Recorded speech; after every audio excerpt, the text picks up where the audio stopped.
जय हिंद, वंदे मातरम। दोस्तों, स्वागत है आप सभी को आपके अपने परिवार online AVC academy YouTube channel पे। दोस्तों, आज हम आपके लिए लेकर आ गए हैं एसएससी जीडी एग्ज़ाम 2024 के लिए जो ऐसे प्रश्न पिछले 15 सालों से आपके एग्ज़ाम में टीसीएस के द्वारा लगातार एसएससी जीडी की परीक्षा में प्रश्न पूछे जा रहे हैं। पिछले 15 सालों से बार बार हर एक साल और हर एक शिफ्ट में उन सारे प्रश्नों को देखने वाले हैं आज के छोटे से सेशन में। तो चलिए, आप लोगों से रिक्वेस्ट है कि जो 50 क्वेश्चन आज के सेशन में कराएंगे, सभी लोग ईमानदारी पूर्वक कॉपी पेन लेकर के सारे प्रश्नों को लिख लीजिएगा, क्योंकि हर एक साल और हर एक शिफ्ट में एसएससी जीडी परीक्षा में पूछे गए हैं। तो चलिए फिर देर न करते हुए आगे चलेंगे। उससे पहले आप लोगों से एक मात्र छोटा सा रिक्वेस्ट है दोस्तों कि सभी लोग फटाफट से चैनल को सब्सक्राइब कर लेंगे और बगल में एक बेल आइकन होगा, उसे प्रेस करके ऑल पे ज़रूर सेट कर लेंगे। तो चलिए, आज के पहला प्रश्न है जो कि एसएससी जीडी के परीक्षा में लगातार पूछे गए हैं। देखिए यहाँ पे, भारत में अभियुक्त को दी गई फांसी की सज़ा को निरस्त करने की अधिकार किसके पास है? बताएंगे सभी लोग फटाफट से। राइट आंसर लगातार पूछे गए हैं। इस प्रश्न का राइट आंसर आप लोग याद रखेंगे ऑप्शन सी। आप लोग राष्ट्रपति याद रखेंगे, ऑप्शन सी रहेगा इस प्रश्न का राइट आंसर। और चलिए अगला सवाल देखेंगे जो कि आपके पेपर में लगातार पूछे गए हैं। सारे प्रश्न ईमानदारी पूर्वक देखेंगे क्लास को अंत तक। अगर आप लोगों को इस बार वर्दी लेना है तो जी हाँ दोस्तों, सेशन को अंत तक देखेंगे और आपके पेपर में बिल्कुल 100% देखने को मिलेंगे डायरेक्ट प्रश्न यहीं से। तो देखिए, दूसरा नंबर सवाल है कि किस कारणों के आधार पे भारत में व्यक्ति मताधिकार का जो प्रयोग है ये नहीं कर सकता? बताएंगे सभी लोग फटाफट से। राइट आंसर क्या रहेगा? तो यहाँ पे जिन लोगों ने बता रहे हैं ऑप्शन मानसिक रूप से विकृत, और यहाँ पे जो ऑप्शन अव्यक्स बता रहे हैं, यानी पहला और जो तीसरा ऑप्शन दिया गया है बिल्कुल राइट है, यानी ऑप्शन ए होता है इस क्वेश्चन का राइट आंसर। याद रखेंगे। चलिए अगला सवाल देखेंगे। प्रश्न पूछे गए आपके एग्जाम में लगातार। देखिए, गुट निरपेक्ष आंदोलन की जो स्थापना से कौन नहीं जुड़े थे? रोजाना शाम को आप लोग जुड़ेंगे। शाम को एक प्रैक्टिस सेट रोजाना शाम को देने का प्रयास करेंगे आपको, कि ताकि एक प्रैक्टिस सेट जरूर आपके लिए लेकर आए इस चैनल पे। तो गुट निरपेक्ष आंदोलन की स्थापना कौन नहीं जुड़े हुए थे? याद रखेंगे ऑप्शन बी है राइट आंसर, बेनजीर भुट्टो। याद रखेंगे, महत्वपूर्ण सवाल है आपके एग्जाम के दृष्टि से, लगातार पूछे गए प्रश्न हैं। चलिए अगला सवाल देखेंगे। और आप सभी लोग इस क्लास की पीडीएफ आपको टेलीग्राम चैनल पे या व्हाट्सएप चैनल के लिंक हम देंगे आपको डिस्क्रिप्शन में, सभी लोग वहां से जुड़ जाएंगे। देखिए, प्रश्न है कि भारत की स्वतंत्रता के बाद निम्नलिखित में से कौन भारतीय गवर्नर जनरल बना था? 20 फरवरी से आपका जो है पेपर शुरू हो जाएगा, तो आप सभी लोग अभी से तैयारी में जी जान लगा दीजिए। तो देखिए, इस प्रश्न का राइट आंसर याद रखेंगे आप लोग, चक्रवर्ती राजगोपालाचारी। ऑप्शन ए है, बी होगा राइट आंसर। याद रखेंगे।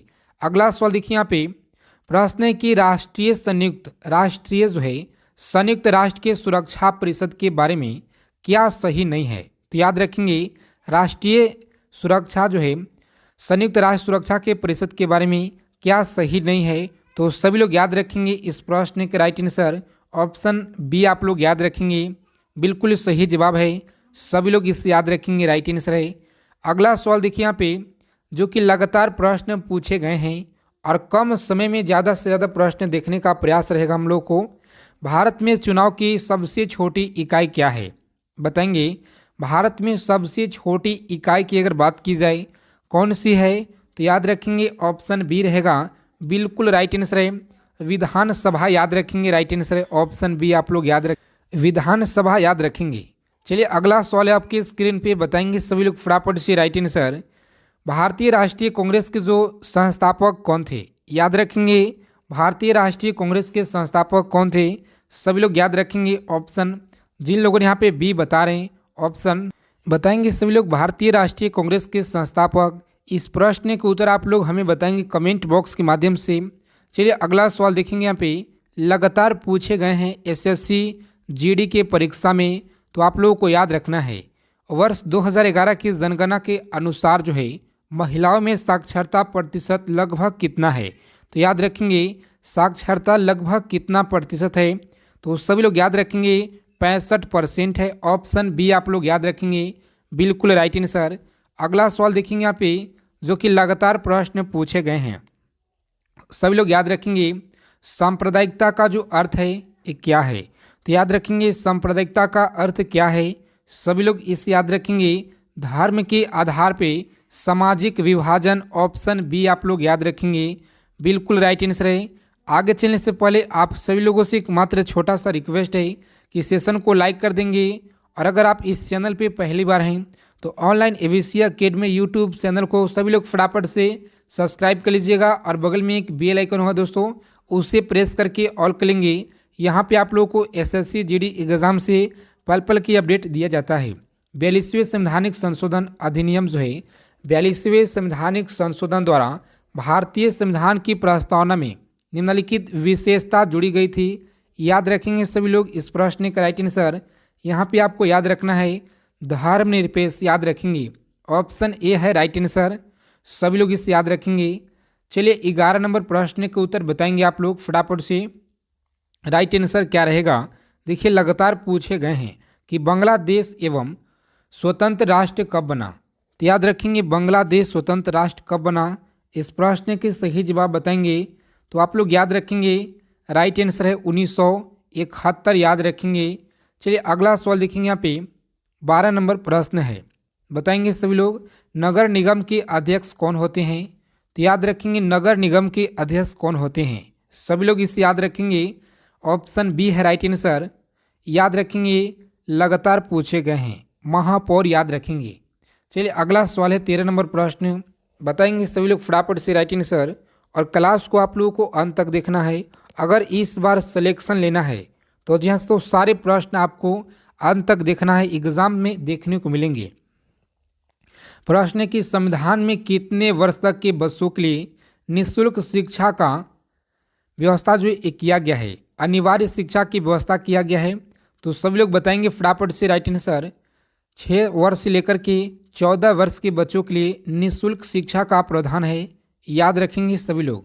चलिए अगला सवाल देखेंगे यहाँ पे कि वास्को डी गामा कहाँ का यात्री था। तो याद रखेंगे वास्को डी गामा जो है पुर्तगाल के था। कहाँ के, तो याद रखेंगे पुर्तगाल के। चलिए अगला प्रश्न देखेंगे, सभी लोग साथ ही साथ उत्तर भी बताते चलेंगे ताकि कोई सा भी डाउट हो साथ में क्लियर होते जाए। देखिए प्रश्न है कि प्रागैतिहासिक काल का अर्थ क्या है। तो याद रखेंगे प्रागैतिहासिक काल का अर्थ क्या है, सभी लोग याद रखेंगे। ऑप्शन बी है राइट आंसर। वह समय जिसका कोई ऐतिहासिक लिखित ब्यौरा न हो उसे प्रागैतिहासिक काल का अर्थ कहा जाता है, याद रखेंगे। चलिए 16 नंबर सवाल के उत्तर बताएंगे सभी लोग फटाफट से। राइट आंसर क्या रहेगा, लगातार पेपर में प्रश्न देखे गए हैं। देखिए प्रश्न है कि ब्रिटिश के प्रधानमंत्री ग्रेनविले ने स्टॉप एक्ट जो है किस वर्ष में पारित किया था। तो सभी लोग याद रखेंगे किस वर्ष पारित किया था। जिन लोगों ने यहाँ पे ऑप्शन ए बता रहे हैं 1765, बिल्कुल राइट आंसर है। सभी लोग याद रखेंगे, लगातार प्रश्न पूछे गए हैं आपके पेपर में। अगला सवाल देखिए, रॉलेट एक्ट जो है कब पारित हुआ, बताएंगे सभी लोग फटाफट से राइट आंसर। रॉलेट एक्ट कब पारित हुआ, तो याद रखेंगे इस प्रश्न का राइट आंसर 1919 में। और लगातार ये प्रश्न एसएससी के परीक्षा में टीसीएस के द्वारा लगातार पूछे गए हैं। तो सभी लोग याद रखेंगे राजा राम मोहन राय ने किस सामाजिक बुराइयों को खत्म करने के लिए संघर्ष किया, बताएंगे सभी लोग फटाफट से राइट आंसर क्या रहेगा। तो देखिए आप लोग याद रखेंगे, महत्वपूर्ण सवाल है आपकी एग्जाम के दृष्टि से। सभी लोग याद रखेंगे ऑप्शन डी है सती प्रथा, राइट आंसर, याद रखेंगे। चलिए 19 नंबर सवाल है, बहुत ही कम समय में ज़्यादा से ज़्यादा प्रश्न देखने का प्रयास करेंगे। तो क्लास को आप सभी लोग अंत तक देखेंगे, सारे प्रश्नों को लिख लीजिएगा। भारत में पुर्तगाल जो है उपनिवेश की राजधानी गोवा को बनाने वाले व्यक्ति कौन थे, बताएंगे बनाने वाले व्यक्ति कौन थे। तो सभी लोग याद रखेंगे दोस्तों, ऑप्शन बी है राइट आंसर, याद रखेंगे।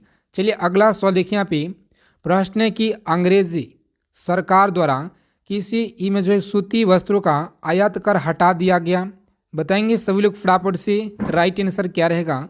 तो यहाँ पे जिन लोगों ने ऑप्शन बी बता रहे हैं 1881 बता रहे हैं, ऑप्शन बी बिल्कुल राइट आंसर याद रखेंगे। चलिए 21 नंबर सवाल आपकी स्क्रीन पे बताएंगे सभी लोग फटाफट से राइट आंसर। देखिए प्रश्न है कि मध्यकालीन इतिहास डैश से लेकर के डैश तक कहलाती है, यानी कब से कब तक कहलाती है। लगातार आप लोगों को पेपर में प्रश्न देखे गए हैं, तो आप लोगों को याद रखना है। आपके एग्जाम की दृष्टि से बिल्कुल रामबाण प्रश्न हैं, तो यहाँ पे याद रखेंगे आप लोग। ऑप्शन बी को लॉक करेंगे एग्जाम में और सीधा आगे की ओर बढ़ेंगे। तो चलिए अगला सवाल देखिए यहाँ पे, जो कि प्रश्न है कि मनुष्य द्वारा पहली बार जो है नियोलिथिक युग में पालतू बनाए जाने वाले पशु कौन थे। तो सभी लोग याद रखेंगे ऑप्शन सी है राइट आंसर। अगला सवाल देखिए यहाँ पे, लगातार प्रश्न पूछे गए हैं। मुगल काल का पतन जो है ये कब शुरू हुआ। तो याद रखेंगे मुगल काल का जो पतन है एसएससी की परीक्षा में प्रश्न लगातार पूछे गए हैं। और आप लोगों को कल से, यानी कि आप लोगों को कल से जो है हिंदी का प्रैक्टिस सेट भी दिया जाएगा। हिंदी का और जीके जीएस से जो भी प्रश्न आते हैं उसका भी, और रीजनिंग का अभी जो आप लोगों को थोड़ा समय लगेगा, लेकिन रीजनिंग की क्लास देने का प्रयास करेंगे। चलिए मुगल काल का पतन शुरू हुआ, सभी लोग याद रखेंगे ऑप्शन सी है राइट आंसर। आधुनिक काल से याद रखेंगे, राइट आंसर है। चलिए अगला सवाल देखेंगे कि नियोलिथिक का अर्थ क्या है। तो बताएंगे नियोलिथिक का जो अर्थ है क्या है, सभी लोग याद रखेंगे ऑप्शन सी होगा राइट आंसर। नवपाषाण काल याद रखेंगे दोस्तों, बहुत बार आपके एग्जाम में प्रश्न पूछे गए हैं। चलिए अगला सवाल है 25 नंबर प्रश्न कि मगध राज्य की प्राचीनतम राजधानी क्या थी। याद रखेंगे मगध राज्य की प्राचीनतम राजधानी क्या थी। तो यहाँ पे आप लोग याद रखेंगे ऑप्शन डी है राजगृह, याद रखेंगे बिल्कुल राइट आंसर।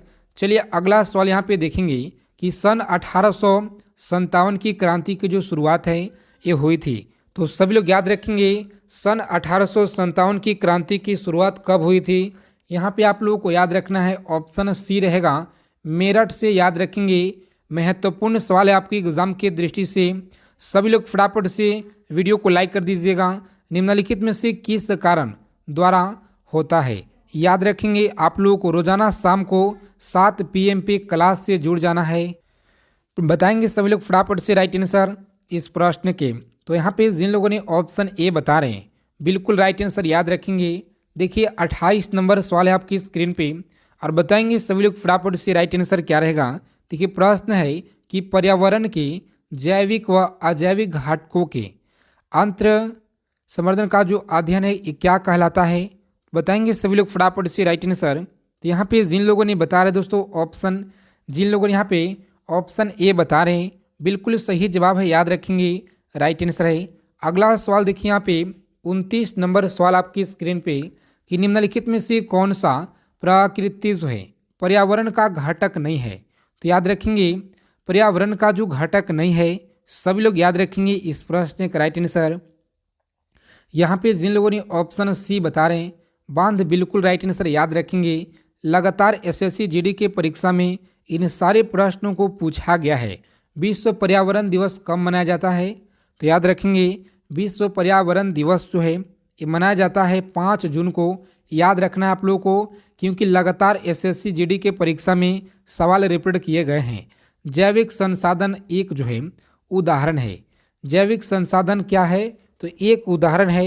बताएंगे सभी लोग फटाफट से राइट आंसर क्या रहेगा। तो यहाँ पे जिन लोगों ने ऑप्शन सी बता रहे हैं 1 बिल्कुल राइट आंसर है, याद रखेंगे। और चलिए अगला सवाल देखेंगे जो कि 32 नंबर प्रश्न है। भारत के पश्चिमी तट पर स्थित राज्य जिनकी तट रेखा सबसे लंबी है वह कौन सी है। तो आप लोग इसे याद रखेंगे गुजरात है। गुजरात सबसे लंबी तट रेखा है, याद रखेंगे आप लोग। महत्वपूर्ण सवाल है आपके एग्जाम की दृष्टि से। देखिए 33 नंबर सवाल है कि निम्नलिखित में से कौन सा पूर्ण नृत्य कृत्य जो है कृत संसाधन नहीं है। तो सभी लोग याद रखेंगे ऑप्शन सी होगा इस प्रश्न के बिल्कुल राइट आंसर, याद रखेंगे। वन्य प्राणी याद रखेंगे। चलिए अगला सवाल देखेंगे हम लोग यहाँ पे जो कि 34 नंबर प्रश्न है। ज्वालामुखी के मुख को क्या कहते हैं। बताएंगे ज्वालामुखी के मुख को क्या कहते हैं। तो सभी लोग याद रखेंगे इस प्रश्न का राइट आंसर ऑप्शन डी रहेगा, बिल्कुल राइट आंसर याद रखेंगे। चलिए अगला सवाल देखेंगे यहाँ पे बिंदु जहाँ भूकंप की उत्पत्ति होती है। तो उसे क्या कहते हैं? बताएंगे सभी लोग फटाफट से राइट आंसर। तो उसे क्या कहते हैं? भूकंप के केंद्र कहते हैं। याद रखेंगे ऑप्शन बी है राइट आंसर। इन सारे प्रश्नों को एसएससी जीडी के हर एक एग्जाम में लगातार पिछले 15 सालों से पूछे जा रहे हैं। देखिए प्रश्न है कि निम्नलिखित में से कौन सी नदी का निक्षेपण क्रिया द्वारा बनता है? याद रखेंगे निक्षेपण क्रिया द्वारा बनता है। सभी लोग याद रखेंगे इस प्रश्न का राइट आंसर। जिन लोगों ने यहाँ पे ऑप्शन सी बता रहे हैं बिल्कुल राइट आंसर याद रखेंगे, डेल्टा राइट आंसर है। अगला सवाल देखेंगे 37 नंबर प्रश्न है कि भूकंप से संबंधित अध्ययन को क्या कहलाता है? बताएंगे सभी लोग भूकंप से संबंधित अध्ययन क्या कहलाता है? तो याद रखेंगे दोस्तों ऑप्शन सीस्मोलॉजी कहलाता है। ऑप्शन सी रहेगा इस प्रश्न के राइट आंसर। सभी लोग इसे याद रखेंगे। अगला सवाल देखिए यहाँ पे कि जानवर जो परियार राष्ट्रीय जो है उद्यान के मुख्य संरक्षण में है वह जो कौन सा है? सभी लोग याद रखेंगे ऑप्शन बी आप लोग याद रखेंगे हाथी है। चलिए अगला सवाल देखेंगे। सारे प्रश्न आप लोग याद रखेंगे। देखिए प्रश्न है कि शहर जो भारत का जो है कॉटन पॉलिसी के नाम से जाना जाता है वह कौन सा शहर है? तो आप लोग इसे याद रखेंगे मुंबई है। ऑप्शन सी होता है इस क्वेश्चन का बिल्कुल राइट आंसर याद रखेंगे। अगला सवाल देखेंगे 40 नंबर प्रश्न है कि अंतरिक्ष में जाने वाले पहली भारतीय महिला कौन थी? सभी लोग याद रखेंगे अंतरिक्ष में जाने वाले पहली भारतीय महिला कौन थी? तो आप लोग इसे याद रखेंगे दोस्तों ऑप्शन ए है राइट आंसर कल्पना चावला। और चलिए इन सारे प्रश्न का उत्तर आप लोग याद रखेंगे। क्लास क्वेश्चन अच्छे लगे क्लास को लाइक कीजिएगा। चैनल पर पहली बार हैं तो फटाफट से जल्दी से चैनल को दोस्तों सब्सक्राइब कर लेंगे आप लोग। और बगल में एक बेल आइकन होगा उसे प्रेस करके ऑल पे ज़रूर सेट कर लेंगे। तो जय हिंद दोस्तों, मिलते हैं अगले वीडियो में अच्छे प्रश्नों के साथ।